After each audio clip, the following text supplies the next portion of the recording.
Hello everyone, कैसे हो आप सभी। उम्मीद है सभी अच्छे होंगे। आप सभी का स्वागत है आपके अपने यूट्यूब चैनल एजुकेटर एजेंसी में। और आज की इस वीडियो में हम बात करने वाले हैं माइक्रो इकोनॉमिक्स के पार्ट नंबर 7 की। इससे पहले ऑलरेडी हम 6 पार्ट ख़त्म कर चुके हैं। अगर आपने वो वीडियोस नहीं देखी तो प्लेलिस्ट में जाकर पहले वो वीडियो देख लीजिए। इस पार्ट के अंदर हम बात करने वाले हैं total expenditure and arc method of measurement of price elasticity of demand. चलिए शुरू कर लेते हैं। सबसे पहले हम यहाँ पर बात करेंगे टोटल एक्सपेंडिचर मेथड। तो this method was propounded by professor Marshall. ये जो मेथड है ये किसके द्वारा प्रोपाउंड किया गया है, किसके द्वारा ये दिया गया, तो हमारे बहुत बड़े इकोनॉमिस्ट हुए हैं प्रोफेसर मार्शल, उसके द्वारा क्या है ये मेथड दिया गया। In this method amount of change and direction of change in total expenditure are determined as a result of change in price of commodity. तो टोटल एक्सपेंडिचर मेथड हमें क्या बताता है कि किसी भी कमोडिटी में जब उसके प्राइजेस में चेंज आता है तो एज ए रिजल्ट क्या होगा कि जो हमारा टोटल एक्सपेंडिचर है उसमें उसकी अमाउंट में क्या चेंज आएगा एंड उसके डायरेक्शन में क्या चेंज आएगा। बेसिकली हम यहाँ पर ये कह सकते हैं कि जो टोटल एक्सपेंडिचर मेथड है ये रिलेशनशिप को बताता है प्राइस एंड टोटल एक्सपेंडिचर में। टोटल एक्सपेंडिचर जो होता है हमारा, हम उसको कैसे कैलकुलेट करते हैं, किसी भी कमोडिटी के प्राइस को जब उसकी क्वांटिटी डिमांडेड से हम क्या कर देते हैं, मल्टीप्लाई कर देते हैं, तो हम उससे कैलकुलेट कर सकते हैं टोटल एक्सपेंडिचर।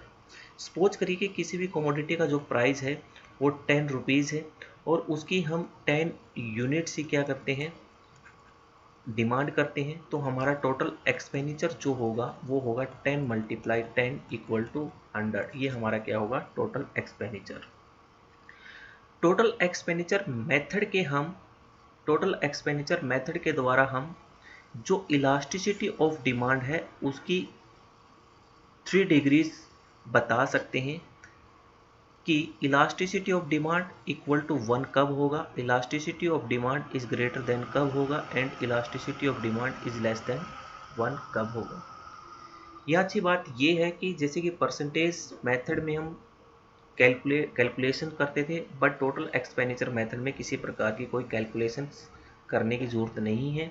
सिर्फ हम यहाँ पर प्राइस एंड टोटल एक्सपेंडिचर में रिलेशन को देखकर ये बता सकते हैं कि यहाँ पर प्राइस इलास्टिसिटी ऑफ डिमांड 1 है या इज़ ग्रेटर देन 1 है या फिर इज़ लेस देन 1 है।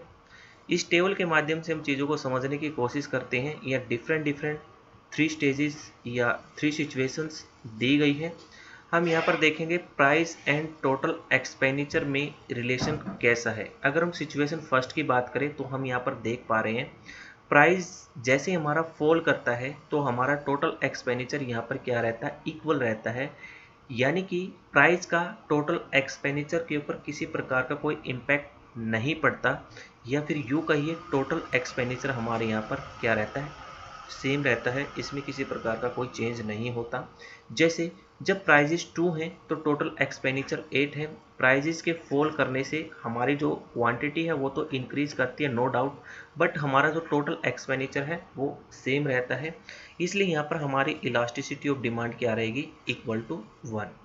अगर हम सेकंड सिचुएशन की बात करें तो यहाँ पर जैसे ही हमारे प्राइजेस फॉल करते हैं तो उससे क्या होगा, हमारा जो टोटल एक्सपेंडिचर जो है वो क्या है, इंक्रीज कर जाता है। तो दोनों में कैसा रिलेशन है, इनवर्स रिलेशनशिप है। और जब दोनों में इनवर्स रिलेशनशिप होता है प्राइस एंड टोटल एक्सपेंडिचर में, तो हमारी जो इलास्टिसिटी ऑफ डिमांड है वो क्या होगी, इज ग्रेटर देन 1 होगी। क्लियर। सिचुएशन सी की बात करें, प्राइस जैसे ही फॉल करता है तो टोटल एक्सपेंडिचर जो है हमारा वो भी फॉल करता है। जैसे प्राइजेस जब 2 थे तो टोटल एक्सपेंडिचर हमारा 6 था। जैसे प्राइजेस फॉल करके 1 हुए तो टोटल एक्सपेंडिचर भी हमारा कम होकर कितना हो जाता है, 4 हो जाता है। तो दोनों में कैसा रिलेशन है, पॉजिटिव रिलेशन है। तो इस केस में हमारी जो इलास्टिसिटी ऑफ डिमांड है इज लेस देन क्या रहेगी, 1 रहेगी। आई होप यहाँ तक आपको चीज़ें अच्छे से समझ में आई होंगी। अब हम टोटल एक्सपेंडिचर मेथड का क्या करते हैं, एक ग्राफिकल प्रेजेंटेशन देख लेते हैं। जैसे सिचुएशन फर्स्ट में हमने देखा कि प्राइस एंड टोटल एक्सपेंडिचर में किसी प्रकार का कोई रिलेशन नहीं है, या फिर यूँ कहिए प्राइजेस के फॉल करने से हमारे टोटल एक्सपेंडिचर क्या रहते हैं, सेम रहते हैं। क्लियर। तो इस केस को आप देख सकते हो, सपोज करिए कि हमारा ए पॉइंट है, ये बी पॉइंट है, ये सी पॉइंट है एंड ये क्या है, डी पॉइंट है। तो बी से सी तक की जो हमारी डिमांड कर्व है, तो इस केस में हम कह सकते हैं कि प्राइजेस हमारा M टू N हो या N टू M हो, यानी कि प्राइजेस हमारा फॉल करे या इंक्रीज करे, बट हमारा जो टोटल एक्सपेंडिचर है वो हमारा क्या रहेगा, सेम रहेगा। क्लियर। तो इस केस में हम ये कह सकते हैं यहाँ पर हमारी इलास्टिसिटी ऑफ डिमांड क्या है, 1 है। सिचुएशन 2 की बात करें, प्राइजेस के फॉल करने से हमारा टोटल एक्सपेंडिचर क्या कर जाता है, इंक्रीज कर जाता है। तो दोनों में कैसा रिलेशनशिप है, इनवर्स रिलेशनशिप है। तो यहाँ पर हमारी इलास्टिसिटी ऑफ डिमांड क्या होगी, इज ग्रेटर देन 1 होगी। तो जो हमारा ए बी डिमांड कर्व है, इस केस में हमारा क्या है, इलास्टिसिटी ऑफ डिमांड क्या होगी, इज ग्रेटर देन 1। तो आप यहाँ पर देख सकते हो, यहाँ पर क्या है, प्राइस एंड टोटल एक्सपेंडिचर में इनवर्स रिलेशनशिप है। जैसे प्राइजेस जैसे ही फॉल हुए, जैसे आर प्राइस पर हमारी जो टोटल एक्सपेंडिचर ये इस पॉइंट पर थे, जैसे ही हमारे क्या है प्राइजेस कम हुए आर से एन पर, तो हमारा जो टोटल एक्सपेंडिचर है वो बढ़कर कितना हो जाता है, यहाँ पर चला जाता है। तो दोनों में कैसा रिलेशनशिप है, इनवर्स रिलेशनशिप है।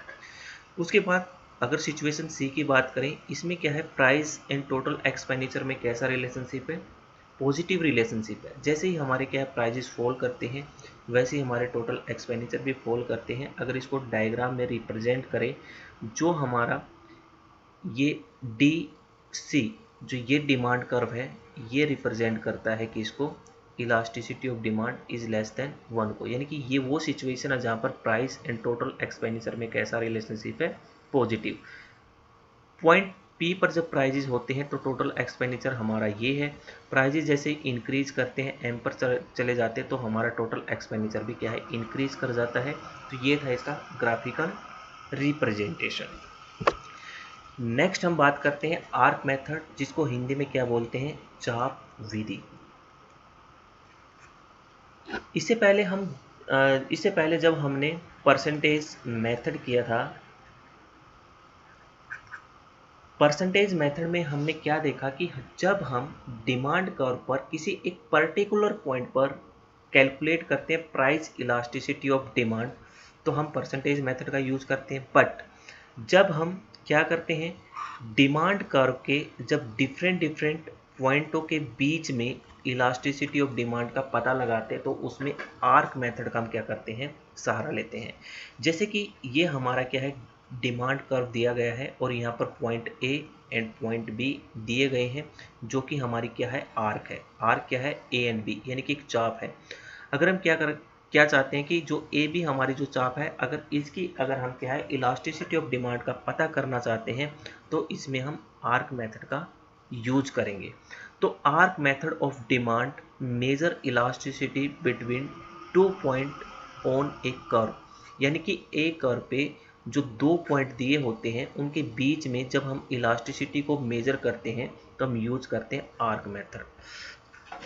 तो इसके लिए हम इस तरीके से फॉर्मूला ड्राइव आउट करते हैं, change in quantity divide by average of quantity. ये क्या है, एवरेज ऑफ क्वांटिटी, यानी कि Q0 plus Q1 divide by 2, यानी कि जो हमें डिफरेंट जो क्वांटिटी दी होती हैं उन दोनों को जोड़कर अगर 2 से डिवाइड करते तो हमें मिल जाएगा एवरेज ऑफ क्वांटिटी। इसी प्रकार यहाँ पर हम निकाल सकते हैं एवरेज ऑफ प्राइस, यानी कि P0 प्लस P1, यानी कि P0 हमारा इनिशियल प्राइस होता है एंड P1 हमारा क्या करंट प्राइस होता है। अगर इन दोनों को जोड़ के 2 से डिवाइड कर दे तो हम यहाँ पर कैलकुलेट करते हैं एवरेज प्राइस। तो फाइनली अगर हम इस फॉर्मूले को सोल्व आउट करें तो आप यहाँ पर देखोगे कि delta Q upon Q0 plus Q1 divide by 2, इसको अगर मैं यहाँ पर मल्टीप्लाई कर दूँ तो हम लिख सकते हैं P0 plus P1 divide by 2, और इसके डिवीजन में हो जाएगा डेल्टा P। इस तरीके से इस 2 से ये 2 हमारा हो जाएगा कैंसिल। तो फाइनली यहाँ पर क्या आएगा, delta Q divide by Q0 plus Q1 multiply P0 plus P1 divide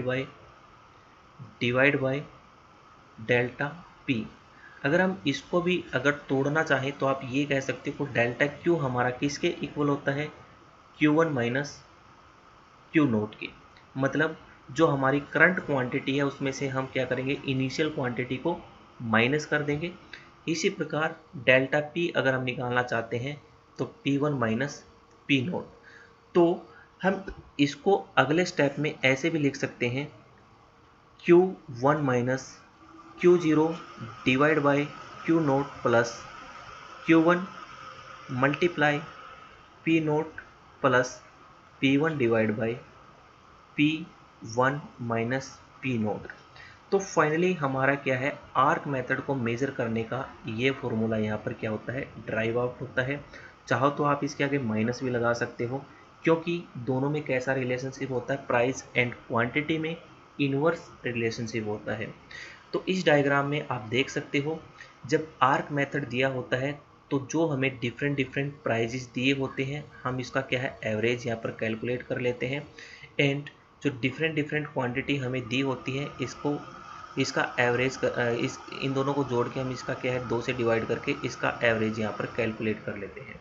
इसको एक एग्जाम्पल के माध्यम से देखने की कोशिश करते हैं ताकि आपको ये कंसेप्ट और अच्छे से समझ में आए। यहाँ पर आप देख पा रहे हो, हमें यहाँ पर गिवन है P1, P2, Q1 and Q2।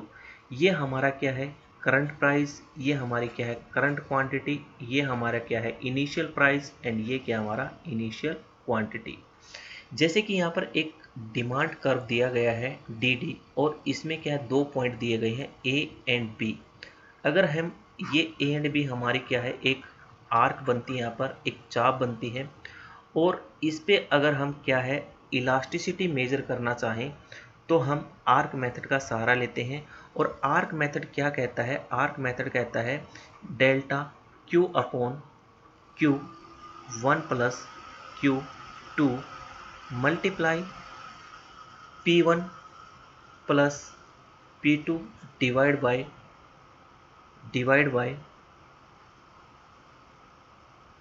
By delta P। ये हमारा क्या है फॉर्मूला है आर्क मेथड का। तो इसमें अगर हम वैल्यूज़ को निकाल के पुटअप कर दें तो हम इजीली क्या है यहाँ पर आर्क मेथड से क्या है आर्क मेथड से price elasticity of demand measure कर सकते हैं। अगर हम यहाँ पर निकाल लें डेल्टा क्यू हमारा क्या होगा, जो हमारी क्वांटिटी है यानी कि हमारी जो करंट क्वांटिटी है उसमें से हम माइनस कर देंगे Q नोट। करंट क्वांटिटी हमारी क्या है 40, तो 40 माइनस 20 क्लियर, तो यहाँ पर कितना आएगा 20। इसी प्रकार अगर हम यहाँ पर चेंज इन प्राइस कैलकुलेट करें तो P1 माइनस P नोट, तो P1 हमारा यहाँ पर क्या होगा 50 माइनस 120, तो कितना होगा -70। अगर आप यहाँ पर 70 माइनस में लेते हो तो आपने फॉर्मूला में यहाँ पर भी माइनस लगाना पड़ेगा, क्योंकि दोनों में कैसा इनवर्स रिलेशनशिप है। अगर आप इसको यहाँ से इग्नोर करते हो तो आप यहाँ से इसको इग्नोर कर सकते हो। अब वैल्यूज को हम पुट करते हैं तो डेल्टा क्यू हमारा क्या होगा, डेल्टा क्यू होगा हमारा, हमने यहाँ पर फाइंड आउट किया है कितना 20 divide by Q1 plus Q2। तो Q1 हमारा क्या है ये और Q2 हमारा क्या है 40, तो इस प्रकार ये कितना हो जाएगा 60 मल्टीप्लाई P1 प्लस P2 यानी कि 50 प्लस 120 यानी कि 170 divide by change in price हमने यहाँ पर कितना निकाला था 70। जब इसको आप कैलकुलेट करोगे ये इस तरीके से 3 पे गया, और इस तरीके से आप यहाँ पर कह सकते हो 17 डिवाइड बाय 3, 17 डिवाइड बाय 21, ठीक है ना, 7 को 3 से मल्टीप्लाई किया 21।